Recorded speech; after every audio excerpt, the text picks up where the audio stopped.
Enfant de Dieu, que le Seigneur te bénisse. C'est ta voix de me bénir comblé dans le nom triomphant de Christ Jésus. Bienvenue dans notre jour suivant, qui est pour nous le 6e des jours de jeûne et de prière. Selon Job chapitre 2, le verset 28, la Bible déclare: à tes résolutions répondra le succès, et sur tes sentiers brillera la lumière. Ainsi, nous roulons dans la réinitialisation de nos résolutions pendant ce 6e jour de jeûne et prière. Et je vais dire quelque chose de grand avec toi. Écoute-moi très bien. Le véritable changement ne se produit pas par le bruit, il se produit par les choix, la discipline et la grâce de Dieu sur nos vies. Selon Proverbe chapitre 3, le verset 5 à 6, la Bible déclare: confie-toi à l'Éternel de tout ton cœur et ne t'appuie pas sur ta sagesse. Reconnais-le dans toutes tes voies et il aplanira tes sentiers. Alléluia. Reconnais-le dans toutes tes voies et il aplanira tes sentiers. La deuxième chose que tu vas comprendre sur les résolutions, c'est que la discipline est plus importante que le désir. Oui, le désir initie un voyage, la discipline le soutient. Les personnes affamées rêvent, les personnes disciplinées réussissent. C'est un principe de la vie. Les personnes affamées rêvent, mais les personnes disciplinées sont celles qui réussissent. Et la Bible déclare dans 1 Corinthiens 9, le verset 27: mais je traite durement mon corps et je le tiens assujetti de peur d'être moi-même rejeté après avoir prêché aux autres. Oui, la discipline est plus importante que le désir. L'apôtre Paul dit: je traite durement mon corps. En cette année 2026, je prie pour toi que tu restes discipliné afin d'expérimenter un succès véritable et radical au nom de Jésus. Si tu as une prière à faire, c'est: oh Père, discipline ma vie. La troisième chose à retenir sur les résolutions est que les petits pas quotidiens valent mieux que les grands discours annuels. Les petits pas que tu fais au quotidien valent mieux que les grands discours qu'on donne à la nuit des traversées, qu'on proclame pendant la nouvelle année et qu'on dit sur ta vie. Après ces discours, tu as besoin de te lever et de faire des petits pas pour avancer vers le but. Nul besoin d'annoncer une résolution, il faut la vivre au quotidien. Les grandes destinées se construisent discrètement. Que dit ma Bible dans Zacharie chapitre 4, le verset 10? Elle déclare: car ceux qui méprisaient le jour des faibles commencements se réjouiront en voyant le niveau dans la main de Zorobabel. Ces sept sont les yeux de l'Éternel qui parcourent toute la terre. Oui, ceux qui méprisaient les jours des faibles commencements se réjouiront en voyant le niveau auquel tu es arrivé. Oui, les petites choses que tu fais au quotidien sont ta force, sont ton déploiement, sont ton détachement, sont ton avancement dans la destinée et dans les résolutions que tu as prises. Et la quatrième chose que tu vas comprendre dans les résolutions, c'est que tu dois changer tes habitudes, tu dois changer ton caractère et tu ne dois pas seulement changer ton calendrier. En 2026, plusieurs ont changé le calendrier mais n'ont pas changé les habitudes et ont refusé de changer le caractère. Mais ce que le Seigneur t'enseigne, c'est que tu dois changer tes habitudes et changer ton caractère. Pas seulement changer ton calendrier, non, changer d'abord en toi-même.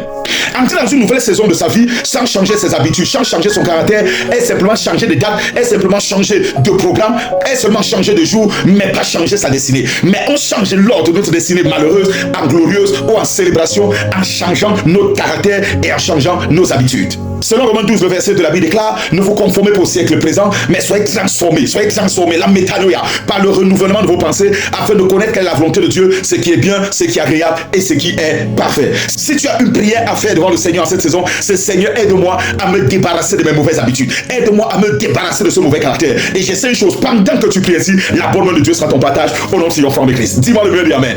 La cinquième chose que tu vas comprendre dans les résolutions, c'est que tes fréquentations finissent par influencer tes résolutions. Oui, tes résolutions sont impérativement attachées à tes fréquentations. On ne peut pas avancer en étant distrait et atteindre son but. Choisissez vos amis, choisissez des personnes qui vous encouragent, choisissez ceux avec qui vous allez marcher pour atteindre votre but. Que dit la Bible dans Proverbe chapitre 13, le verset 20? Celui qui fréquente les sages devient sage, mais celui qui se plaît avec les insensés s'en trouve mal. Oui, celui qui fréquente les sages devient sage, mais celui qui fréquente les insensés devient encore plus bête. Oui, évite les insensés. Choisis ton type de fréquentation. Dis-moi avec qui tu marches et je te dis celui que tu deviendras.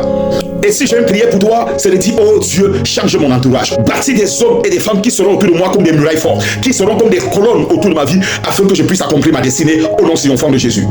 Et la sixième chose que je dois dire sur les résolutions, c'est que ton engagement dans la prière, ton acharnement dans la prière, l'administration à la parole de Dieu, ont la capacité de renforcer tes résolutions. C'est-à-dire ce qui renforce, ce qui donne du poids, ce qui donne de la vie, ce qui donne de la vigueur, ce qui donne de la rage et de la hargne à ta vision, c'est ta vie de prière.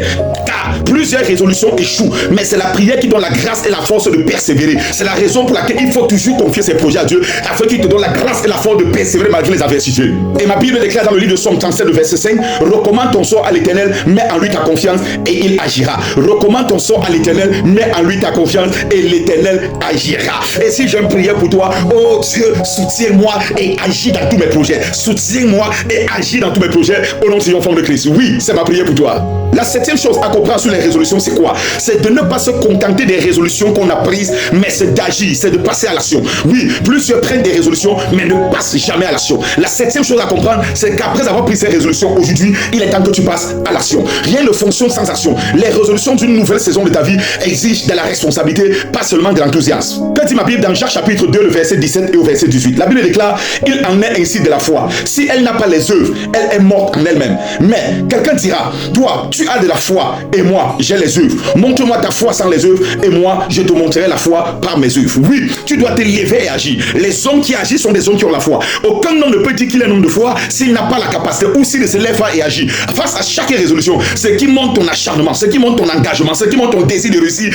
et ce qui établit ton assurance, c'est ta foi. En d'autres termes, l'heure et le temps est arrivé où tu dois te lever et agir. Lève-toi et agis à partir d'aujourd'hui. Cesse de dormir, cesse de renvoyer à demain ce que tu peux faire aujourd'hui. Cesse de croire et de te dire que ce n'est pas encore le temps de Dieu. Et en te disant non, Dieu fait toutes choses bonnes en son temps. Le temps de Dieu est le meilleur. Oui, le temps de Dieu est le meilleur, mais son temps pour toi aujourd'hui et maintenant, c'est lorsque tu as écouté ce message et que tu as décidé de te relever. Lève-toi et agis. L'heure est passée où tu dois rester dans la paresse. L'heure est passée où tu dois seulement prier. Après avoir prié, l'heure de passer aux actions va arriver. Lève-toi et agis. Il est temps que tu te lèves et que tu dises à toi-même, mon Père, aide-moi à concrétiser mes résolutions. Oui, mon Père, aide-moi à concrétiser mes résolutions. Et je viens déclarer sur ta vie, Makabaléach, à partir d'aujourd'hui, ta vie ne sera pas une succession de bruit, mais une succession de résultats au nom triomphant de Jésus. Tu ne seras pas seulement dans l'enthousiasme, mais tu vis dans l'établissement divin au nom suprême de Jésus. Et je prie pour toi que chacune de tes résolutions ne soit pas seulement des vœux, mais qu'elles deviennent des témoignages exagérés et des témoignages extrêmes sur ta vie au nom triomphant de Christ. Que le Seigneur te bénisse et à partir de ce jour nouveau, dis-toi que tes résolutions sont réinitialisées au nom suprême de Jésus. Je suis bien l'ambassadeur Christ Jésus pour Jésus pour t'aimer et te servir. Demain béni et comblé. Shalom, c'est l'ange de la chapelle.